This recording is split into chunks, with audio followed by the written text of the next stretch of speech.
Robby, what is on your radar? Anthony Fauci, top advisor on COVID-19 under both Presidents Donald Trump and Joe Biden, was certainly in the hot seat last week, facing intense criticism from congressional Republicans as well as unending praise from congressional Democrats. Last Monday's hearing, organized by the House Oversight Committee's Select Subcommittee on the Coronavirus Pandemic, functioned as a quintessential example of the extreme polarization that characterizes modern U.S. political discourse. For half the country, Fauci is a villain. For the other half, he's worthy of sainthood. Occupying the former camp, Georgia Republican Representative Marjorie Taylor Greene refused to call him by his medical title, instead referring to him as Mr. Fauci, and repeatedly said that he should be sent to prison. On the other side, Maryland Democrat Representative Jamie Raskin apologized to Fauci on behalf of his colleagues, chided the right for embracing the big medical lie that Fauci was somehow responsible for causing the pandemic, and then pointlessly turned the conversation toward Trump's recent felony conviction. When asked about the hearing during an interview on CNN, Fauci said that Greene's irresponsible rhetoric would increase the number of death threats that he receives. There are a segment of the population out there that believes that kind of nonsense, he told CNN's Caitlin Collins. Now, let's agree that neither Fauci nor any other person in public life should face death threats. At the same time, no one should be prevented from going after a public official simply because doing so is likely to send encouraging signals to more aggressive and irritating critics. Arguments to the contrary tend to be incredibly one-sided. In any case, mainstream media figures often attack right-wing figures for directing death threats their way while ignoring the fact that the right-wingers also receive death threats when subjected to media scrutiny. That's precisely what happened to popular conservative social media account Libs of TikTok after the Washington Post revealed her real name as Hyrachik.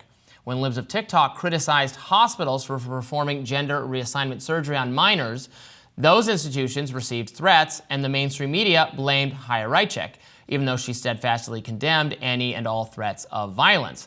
But when Rychik herself gets death threats, that somehow isn't worthy of the same condemnation from mainstream media. Now, I firmly believe that responsible rhetoric and accompanying threats of violence, irresponsible rhetoric and threats of violence, ought to be condemned in both directions.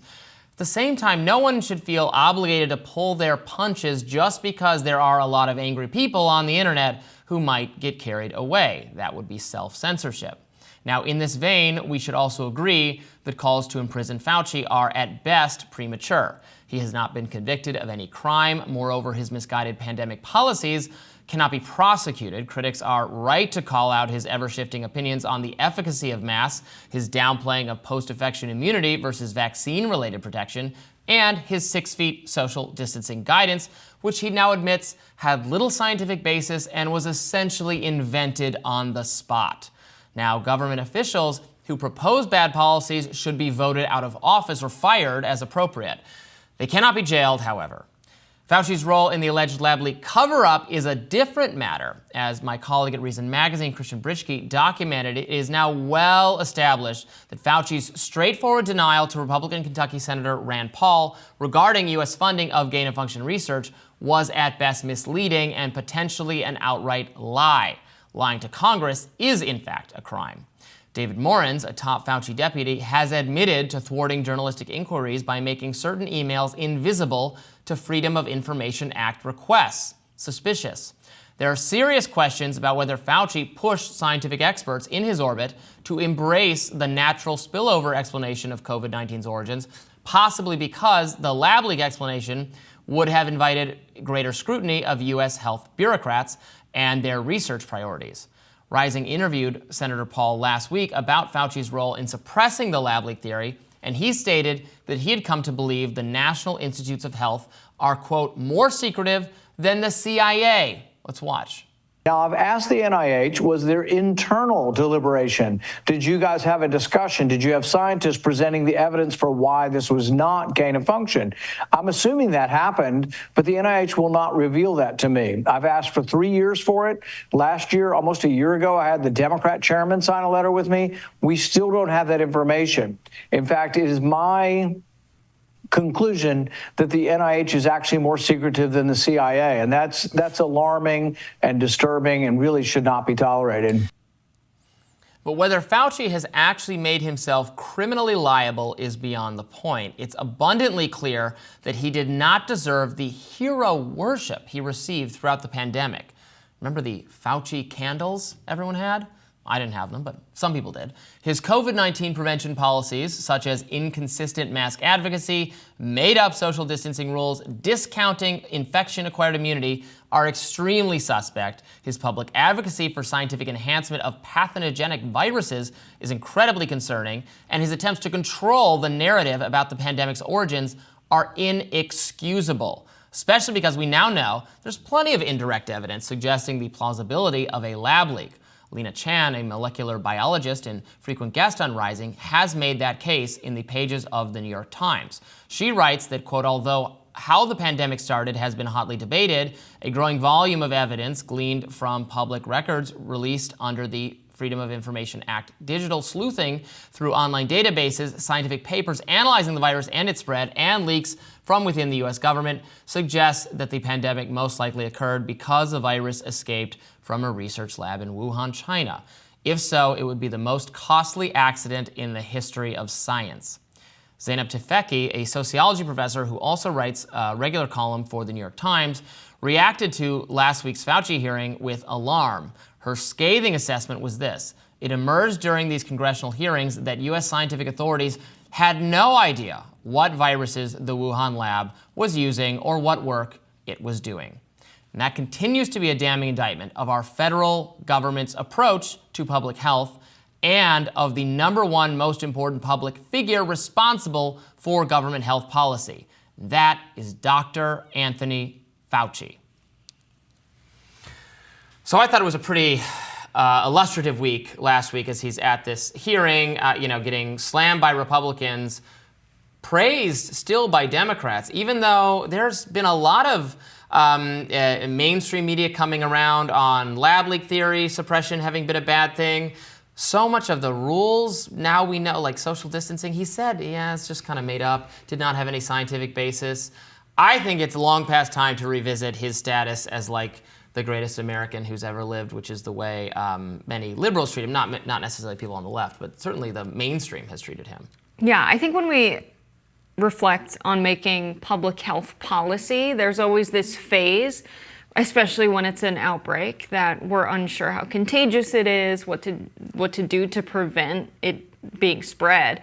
You have to make policies that are precautionary, and I think at the beginning a lot of these policies were precautionary. Like, this is probably best if you keep your distance while we figure out what's going on. We don't have enough time to give you, months-long peer-reviewed research on this because it's happening right now before our eyes. And so I think some of that stuff was precautionary, and their biggest mistake was not communicating it effectively, that's what it was. They wanted to prove to people that there's some science behind this, you need to do this for X, Y, and Z reason, instead of just saying the accurate information of, we think this is what's best right now. It's precautionary. We don't know how contagious this thing is. We think this will protect everyone. I think people were in such a panic at the beginning of the pandemic that would have been fine. They don't need the person in charge to say, we know absolutely everything, so that they have this confidence that our society is not falling apart, which it seems that they were trying to avoid that, which feels unnecessarily patriarchal, that we're too dumb to understand that science takes time. So just, they did think there is science, yeah. Trust us. And so I think that was their biggest mistake. I'm curious what you make of his response in these hearings, that he wasn't trying to cover up a lab leak, and there's an email exchange where someone brought up to Fauci directly, we believe it's possible there was a lab leak. And he says, if this is a substantiated claim, you're going to need to forward it to the proper channels.